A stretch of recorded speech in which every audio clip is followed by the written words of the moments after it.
Buen día para todo el personal de enfermería de la ES Hospital Universitario Erasmo Meós.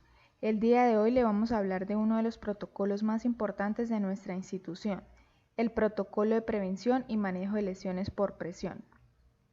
El objetivo es establecer los lineamientos para la prevención y atención de lesiones por presión en los servicios de hospitalización de la ES Hospital Universitario Erasmo Meós, que permitan al personal de enfermería establecer cuidados pertinentes para reducir su incidencia y mejorar la resolución.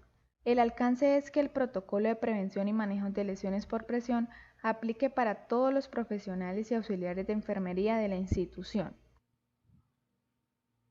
Las lesiones por presión son eventos adversos originados en la atención en salud conceptualizado por el Ministerio de Salud y Protección Social. Como cualquier lesión de la piel y de los tejidos subyacentes, son originadas como consecuencia de un proceso isquémico dada por la prolongada presión que se ejerce sobre un objeto externo. Las fuerzas que actúan son la presión. La presión es una fuerza que actúa perpendicular a la piel como consecuencia de la gravedad, provocando un aplastamiento tisular entre dos planos, uno perteneciente al paciente y otro externo a él. La fricción es una fuerza tangencial que actúa paralelamente a la piel, produciendo roces por movimientos o arrastres. En el paciente en cama o sentado, el roce con las sábanas o superficies rugosas produce fuerzas de fricción, especialmente durante las movilizaciones. El cizallamiento. Esta fuerza combina los efectos de la presión y la fricción. Son fuerzas paralelas que se producen cuando dos superficies adyacentes deslizan una sobre otra. En las definiciones tenemos que el eritema es una reacción inflamatoria de la piel y enrojecimiento de la misma.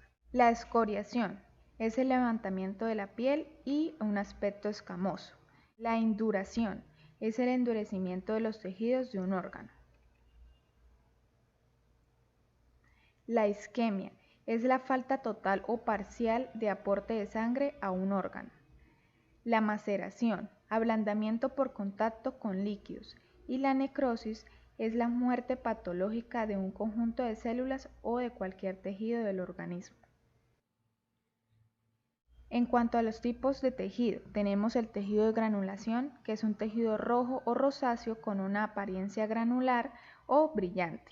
El tejido epitelial es un tejido rosado o brillante que crece en los bordes de la herida o en el islote en la superficie de la misma.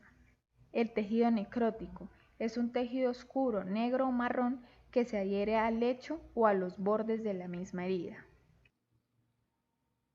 Los tipos de úlcera. Tenemos la úlcera infectada, cuando existe invasión y multiplicación de microorganismos en los tejidos de la úlcera, ocasionando una lesión local y aparecen signos de inflamación, dolor, mal olor y exudado purulento.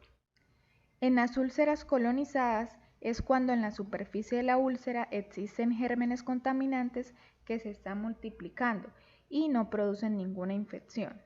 En la úlcera contaminada tenemos que es una úlcera con presencia de bacterias en su superficie. Esta se considera que todas las úlceras crónicas están contaminadas. En los estadios tenemos el estadio 1, que es un eritema cutáneo que no palidece en piel intacta. En pacientes de piel oscura se observa un edema, induración, decoloración y calor local. En el estadio 2 tenemos una pérdida parcial del grosor de la piel que afecta a la epidermis, dermis o ambas. Es una úlcera superficial que tiene un aspecto de abrasión, ampolla o cráter superficial. El estadio 3 es una pérdida total del grosor de la piel que se implica lesión o necrosis del tejido subcutáneo, que produce extenderse hacia abajo, pero no por las fascias subyacentes. Estadio 4 es la pérdida total del grosor de la piel con destrucción extensa, necrosis del tejido o lesión en los músculos, huesos o estructuras como tendón, cápsulas articulares, etc. Y la no clasificable, que es la pérdida del espesor total del tejido con profundidad no visible por escara de piel. En cuanto a las consideraciones especiales para el paciente en posición prona, tenemos que los pacientes con COVID-19 permanecerán en esta posición por un periodo aproximadamente de 16 a 18 horas, con descansos entre 8 y 6 horas durante 16 días aproximadamente.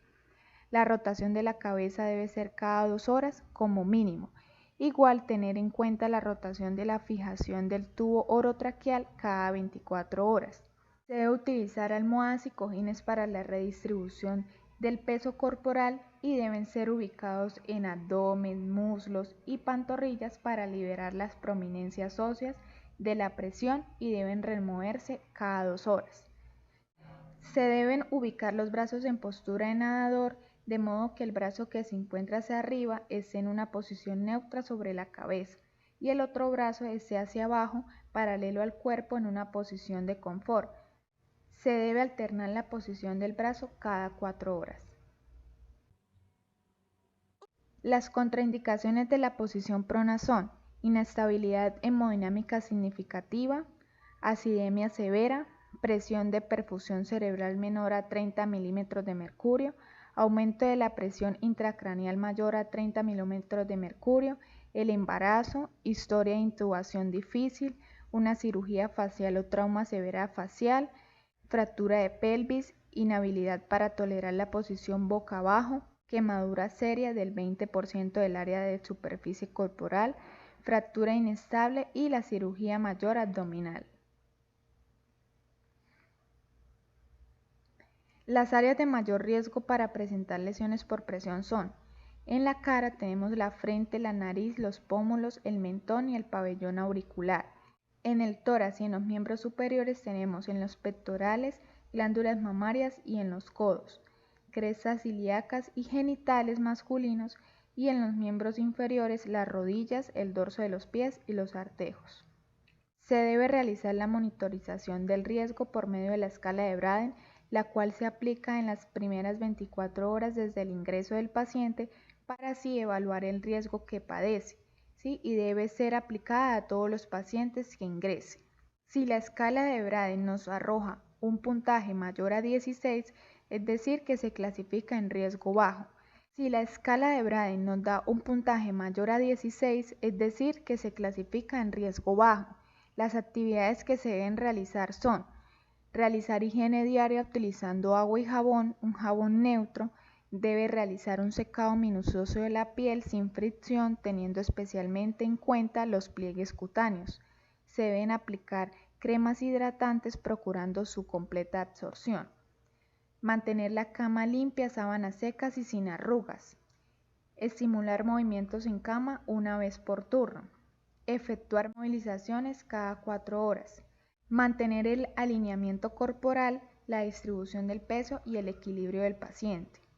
Evitar el contacto directo de las prominencias óseas entre sí colocando almohadas o cojines. Elevar la cabecera de la cama lo mínimo posible, máximo 30 grados, teniendo en cuenta las indicaciones médicas. Controlar y registrar la ingesta de alimentos e identificar carencias nutricionales y estimular la ingesta de líquidos. Cada 7 días se debe medir el riesgo. Si la escala de Braden arroja un puntaje entre 3 y 15, se clasifica en un riesgo moderado y las actividades son: si el estado del paciente lo permite, se realizarán cambios posturales cada 2 a 4 horas en los pacientes encamados.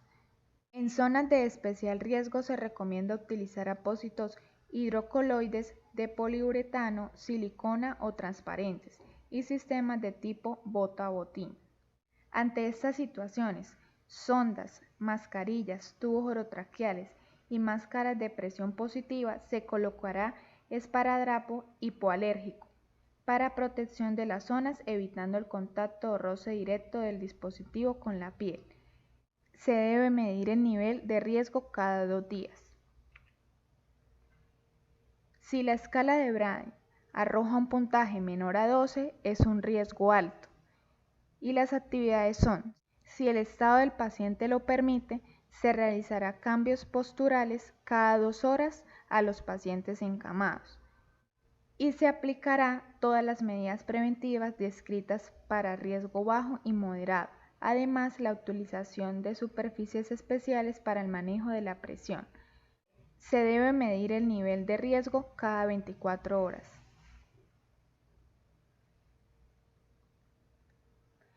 Las intervenciones de enfermería son vigilancia de la piel, adecuada limpieza, manejo del exceso de humedad, manejo de la presión, movilización y cambios posturales, manejo nutricional y del dolor y la educación al paciente.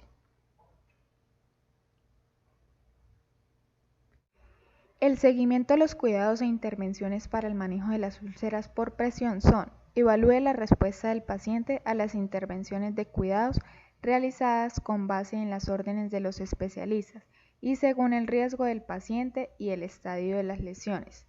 Evalúe las características de la lesión. Evalúe el progreso hacia la cicatrización de las úlceras y describa de forma completa en las notas de enfermería todo lo concerniente en cuanto a los cuidados e intervenciones realizadas a los pacientes. Gracias.